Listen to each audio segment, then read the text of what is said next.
How to set up a Discord server for a community.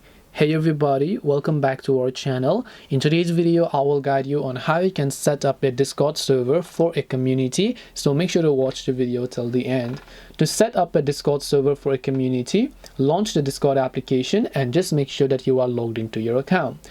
Once you make sure that you are logged in, go about creating a new server by just tapping the plus icon here, selecting the option called Create My Own, and then here you can see for me and my friends or for a club and community. Since we are learning to set up a Discord server for a community, we will select the option called for a club or community. Just make sure to give it a name, tap the create server option, and our Discord server for a community will be successfully set up.